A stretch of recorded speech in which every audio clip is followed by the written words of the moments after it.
You're too set in your ways, Ethan. The sea only takes what you give. But little did he know, on that fateful dawn, the tides were shifting, and with them, the promise of a mystery that would challenge everything he thought he knew about the deep. Hello everyone.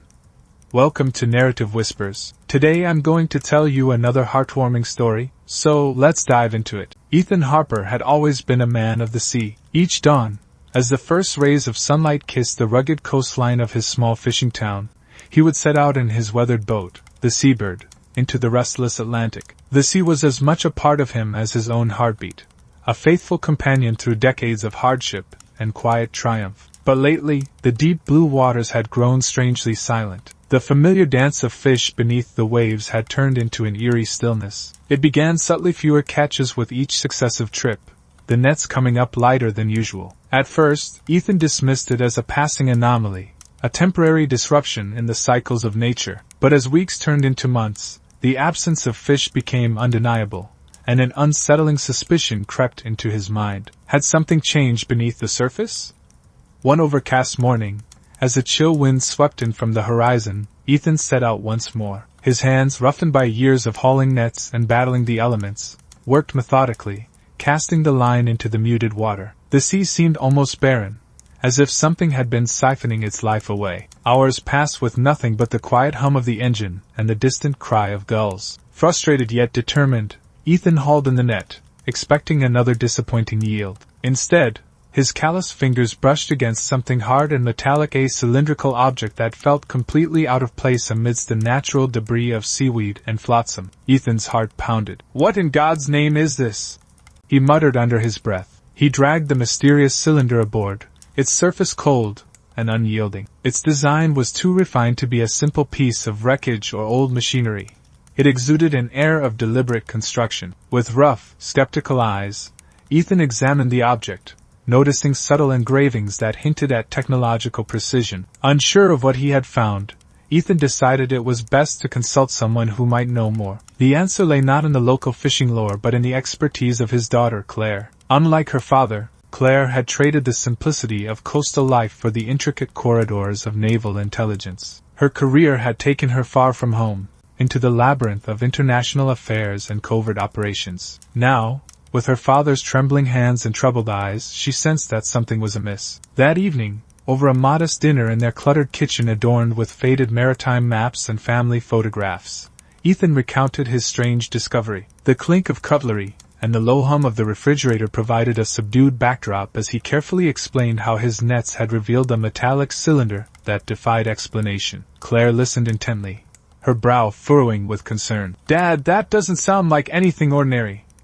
she said softly, her voice tinged with both worry and curiosity. "Have you taken a closer look at it?" Ethan hesitated. "I did. It's heavy, and there's something off about it. I can't quite put my finger on it. I was thinking it might be part of an old shipwreck, or some equipment lost at sea, but I'm starting to think otherwise." Claire reached out, placing a reassuring hand over his calloused one. "I'll come over first thing in the morning. We need to get this examined properly." The following day, with the early morning fog still clinging to the coastline, Claire arrived at her father's modest home. Together, they examined the cylinder more closely. Claire's trained eyes noted the precision of its construction, slick seams, almost imperceptible markings, and a design that bore the hallmarks of modern military technology. Her mind raced as she considered the implications. "This isn't from any commercial or civilian source," Claire remarked quietly. "I believe it's a military-grade device. And not just any device, it looks like something that might have been engineered for underwater surveillance, possibly even for gathering intelligence." Ethan's eyes widened.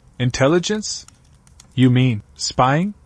Claire nodded slowly. "Yes, Dad, and it gets more complicated. Based on the design and the materials used, I suspect it could be of foreign origin, likely Chinese. There have been reports in the intelligence community about similar devices designed to monitor maritime activities and even disrupt local ecosystems." Before either of them could fully process the gravity of the situation, there was a rapid knock on the door. In walked two stern-faced Navy SEALs, their uniforms crisp and their expressions unreadable. They introduced themselves with military precision, explaining that their team had been dispatched in response to a developing situation involving unauthorized underwater surveillance. "Mr. Harper, we need to secure that device immediately," said the leader, a man in his late 30s with a gruff voice that left no room for debate. "I'm Lieutenant Daniels. We're here to conduct a full investigation. Please cooperate fully." Ethan's instinct was a mix of confusion and a deep-seated loyalty to his community. "I don't know much about it, sir. It just came up in my net. I've been fishing these waters for 40 years, and I've never seen anything like it." Daniels exchanged a glance with his comrade before replying, "That's precisely why we're here. We believe there might be more devices like this in the area, and your intimate knowledge of these waters could be invaluable." As the SEALs secured the mysterious cylinder, Claire stepped forward. "I can assist with the analysis from our side," she offered. "We need to understand its purpose and origin quickly. Dad's local expertise could help pinpoint where else these devices might be hidden." The meeting that followed was one of quiet urgency and measured resolve. In a makeshift operations room at the local naval base, maps of the coastline were spread across a table, marked with coordinates and annotations in red ink. Claire explained the technical aspects of the device: its acoustic pulse generator, its compact design intended to evade detection, and its potential for repelling marine life. "It appears to be sending out low-frequency pulses that interfere with the fish's natural behavior," Claire explained, pointing to a diagram on the table. "These pulses disrupt the sensory perceptions of marine species, making the area around the device uninhabitable for them. That's why your nets have been coming up empty, Dad." Ethan listened, his weathered face betraying a mixture of anger and concern. "So someone out there is intentionally trying to starve our waters?" he said quietly, the thought of a foreign power meddling in his community's livelihood infuriating him. "I've seen enough changes in the sea to last a lifetime, but this is deliberate sabotage." Lieutenant Daniels nodded. "We suspect that this is part of a broader strategy to monitor and potentially control maritime activities in this region. Our intelligence suggests that there may be multiple devices deployed along the coast. We're going to need someone who knows these waters as well as you do to help us locate and disable them." The gravity of the situation settled over Ethan like a dense fog. His life had been intertwined with these waters, and now, for the first time, he felt as though his very existence was at stake, not just his livelihood, but the delicate balance of nature that had sustained his town for generations. Over the next few days, Ethan and the Navy team embarked on a mission that felt more like a journey into an unknown world. Their days began before sunrise, as they combed the coastline by boat, scanning the seabed with state-of-the-art sonar equipment. Ethan pointed out landmarks: old, crumbling docks, hidden coves, and the rocky outcrops where the currents churned dangerously. His local knowledge proved indispensable, guiding the team to areas that might have otherwise been overlooked by high-tech sensors. One crisp morning, as they navigated a narrow inlet known for its treacherous currents, Ethan leaned over the side of the boat, his eyes scanning the dark, rippling water. "There," he said suddenly, pointing to a cluster of rocks partially concealed by kelp. "I've seen shadows there before. It might be worth a closer look." Lieutenant Daniels adjusted the boat's course. "Good eye, Harper," he said. "Let's check it out." They anchored near the rocky formation, and divers were dispatched into the frigid water. Minutes later, one of the divers surfaced, signaling that he had found something. Ethan and Claire exchanged anxious glances as the diver returned with a smaller, similar metallic cylinder, its design unmistakably identical to the one Ethan had found earlier. "This confirms our suspicions," Claire said, her voice steady despite the tension. "These devices aren't isolated incidents, they're part of a coordinated operation." Back on the boat, the mood was a blend of determination and somber realization. As they sailed along the rugged coast, Ethan shared stories of his youth, of days when the sea was a place of wonder and abundance. "I remember when the fish would leap from the waves, like silver arrows dancing in the sunlight," he recalled wistfully. "Now, it's as if the ocean is mourning." Claire placed a gentle hand on her father's shoulder. "We're going to set it right, Dad. We're going to restore what's been lost." The days turned into nights of intense work. The Navy SEALs, armed with cutting-edge equipment, carefully deactivated each device they discovered. In the evenings, Ethan would sit on the dock of his small seaside cottage, gazing out at the horizon, as if waiting for the sea to speak to him. He began to notice subtle changes: small schools of fish venturing back into the shallows, the return of seabirds that had long abandoned the area. During one such evening, as the sun dipped low, painting the sky with hues of orange and lavender, Ethan and Claire sat on the weathered wooden steps of their porch. The sound of gentle waves mingled with the distant hum of activity at the base. "I never imagined that something so small could cause so much disruption," Ethan murmured, his voice thick with emotion. "All these years I thought I knew these waters. Now I realize how fragile it all is." Claire smiled gently, her eyes reflecting both pride and sorrow. "It's a reminder, Dad. The ocean is a living thing. It can be harmed by actions we can't even see, by forces we might not fully understand. But it's resilient too. With our help, it will heal." The investigation reached a critical juncture when the Navy intercepted communications hinting at a larger strategic plan. A covert network was suspected to be monitoring not just marine life but also the maritime activities of local fishermen and coastal communities. The devices were part of a system designed to keep a watchful eye over strategic waterways, ensuring that any unexpected movements, be they commercial or military, would be noted and, if necessary, countered. In a secure briefing room at the naval base, Lieutenant Daniels outlined the findings to a group of high-ranking officials and intelligence officers. Maps and diagrams filled the screens as he detailed how the acoustic pulses disrupted not only marine life but also had the potential to interfere with local communication systems. "We're dealing with a dual-purpose system here," he explained. "It's not just about environmental manipulation, it's a tool for surveillance and control. The implications are far-reaching." Among those present was Admiral Richardson, a seasoned officer with decades of service. He leaned forward, his eyes fixed on the map. "And what of our local assets?" he asked, his tone both respectful and commanding. "Mr. Harper has been instrumental in locating these devices. How do we integrate his expertise into our broader strategy?" Claire responded confidently. "We propose appointing Ethan Harper as a coastal domain awareness consultant. His intimate knowledge of these waters, combined with our technical capabilities, will provide a unique advantage. It's a partnership that bridges local experience with modern defense." There was a moment of silence as the room absorbed the proposal. Finally, Admiral Richardson nodded. "Very well, Harper, if you're willing, we'd like you to join our team in an official capacity. This isn't just about securing our waters, it's about protecting our community's way of life." Ethan's eyes widened, and he took a deep breath before answering. "I've spent my whole life on these waters. If I can help make sure that our seas are safe and our future secure, then I'm in." From that moment on, Ethan's days were filled with both routine fishing trips and new, more complex missions alongside the Navy. He became a familiar face among the team, a bridge between old-world wisdom and modern military strategy. His interactions with the SEALs were marked by a mutual respect, and his insights often led them to discoveries that advanced their mission. One chilly morning,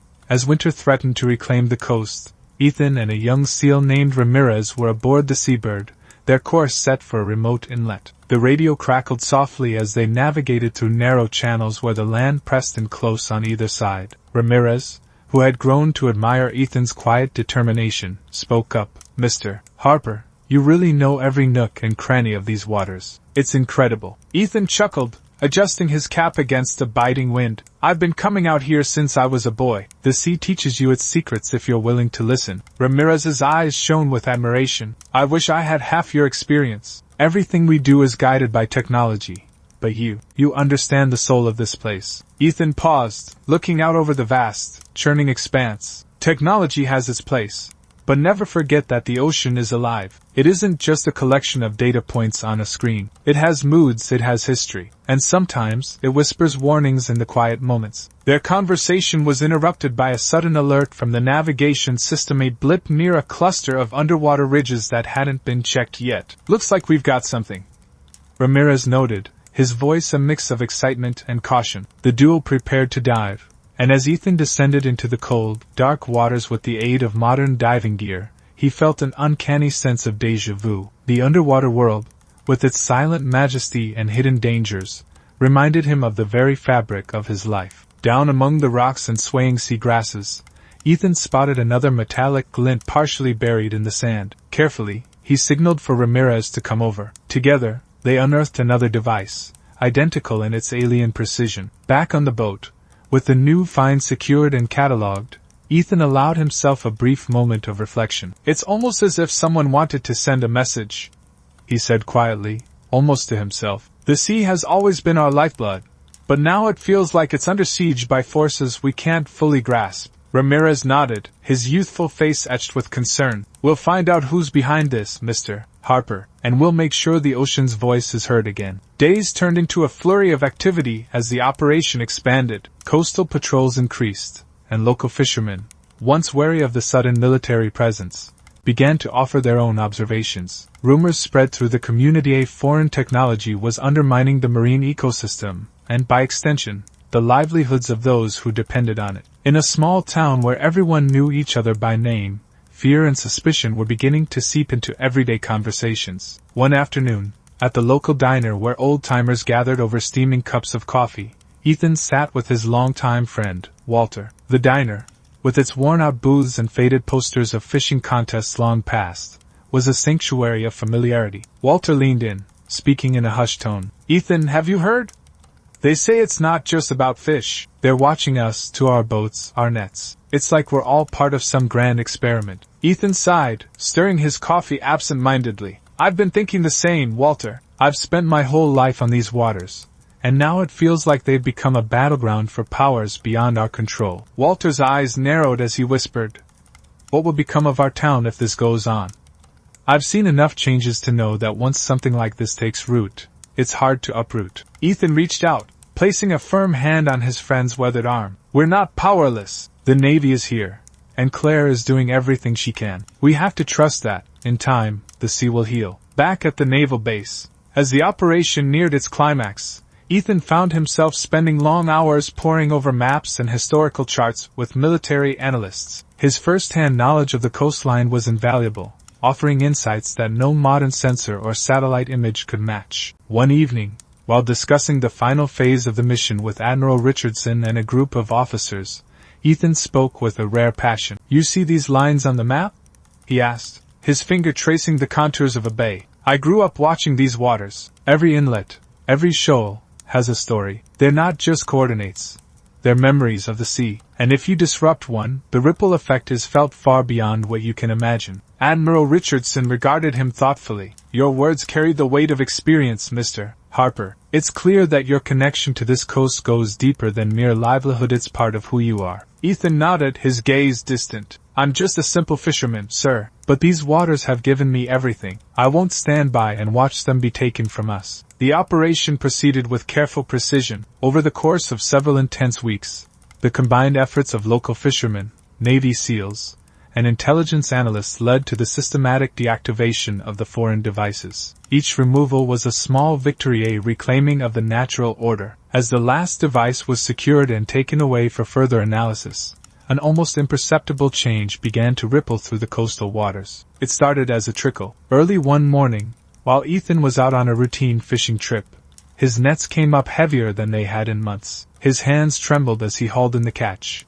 revealing a modest but promising bounty of fish. A smile slowly spread across his weathered face as he realized the sea was responding. The once echoing silence was gradually giving way to the bustling life of a recovering ecosystem. That evening, at a community meeting held in the modest town hall, the mood was cautiously optimistic. Local fishermen and residents gathered to discuss the future, their voices a blend of relief and lingering apprehension. Ethan, now recognized not only as a skilled fisherman but as a guardian of the coast, addressed the crowd with sincerity. "We've faced a strange and challenging time," he began, his deep, resonant voice carrying across the room. "Our waters were silenced by forces beyond our control, but today, I see hope in the returning hum of the ocean, in the familiar rhythm of life that we thought was lost. We must remain vigilant, but we must also celebrate this renewal." A murmur of agreement passed through the crowd. Claire, standing at the back, felt a surge of pride as she watched her father speak. His words were not only a reflection of his personal struggle, but a rallying cry for the entire community, a reminder that the bond between the people and the sea was unbreakable. In the following months,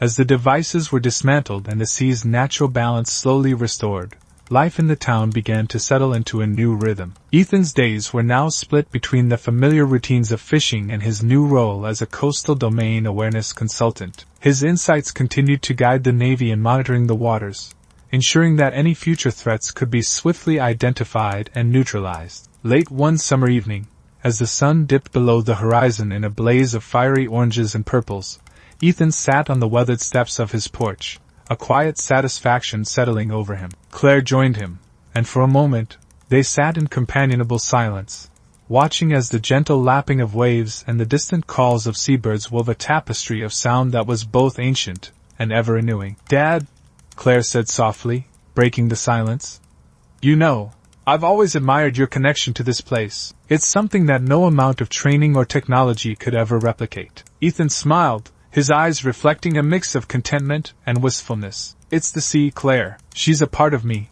just as I'm a part of her. And just as the tides change, so too do the challenges we face. All we can do is ride the waves and hope for fair weather." Claire squeezed his hand gently. "I promise we'll always fight to keep her safe." In that moment, as the cool breeze whispered promises of a better tomorrow, Ethan realized that the true strength of his community lay not in its defenses or its technology, but in its enduring spirit, a spirit that, like the sea, could weather any storm and emerge even more resilient. Over time, the town slowly reclaimed its old vitality. The docks, once shrouded in uncertainty and fear, buzzed with the activity of renewed commerce and community gatherings. Local businesses began to thrive again, buoyed by the return of fishermen whose nets were once again heavy with life. And though the mystery of the foreign devices still lingered in whispered conversations and late-night speculation, it was no longer a symbol of defeat, but a catalyst for unity and renewed purpose. Ethan continued to work closely with the Navy, his insights helping to establish protocols that would safeguard the coastline against future intrusions. The collaboration between the local community and military experts became a model for coastal protection,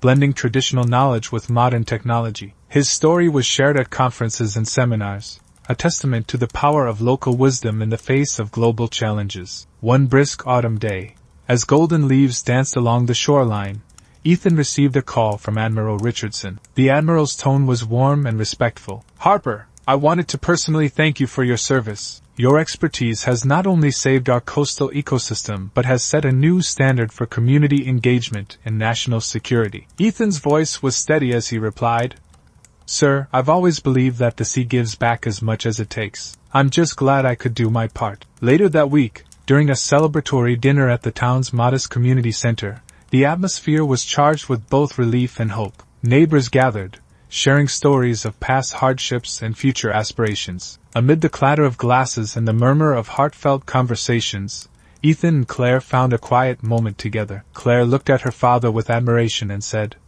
"You've done more than just fish these waters, Dad. You've helped save our way of life. And that's something truly remarkable." Ethan's eyes glistened with a mixture of pride and humility. "It wasn't just me, Claire. It was everyone who stood together, who refused to let fear silence the call of the ocean. The sea is our heritage, and today, it sings once more." As the evening drew to a close, the stars began to twinkle over the calm sea, each one a silent witness to the trials and triumphs of a community bound by the relentless ebb and flow of the tide. Ethan Harper, a man who had spent his life in the service of the ocean, now stood as its guardian, a bridge between a storied past and an uncertain future, determined to ensure that the vanishing echoes of the deep would never again be forgotten. In the quiet aftermath of the ordeal, as the town healed and the sea regained its vibrant pulse, Ethan often reflected on the journey that had brought him here. The strange, foreboding devices, once a symbol of intrusion and loss, had inadvertently united a community and reaffirmed a deep, abiding truth, that nature, no matter how challenged, possesses an enduring capacity for renewal. And so, beneath the vast canopy of the night sky, with the rhythmic crash of the surf as his constant companion, Ethan Harper vowed to remain ever vigilant, a humble fisherman and a steadfast sentinel of the sea. Thank you for listening to this story. If you like it, please do not forget to like, share, and subscribe to the channel. See you in the next story of Narrative Whispers.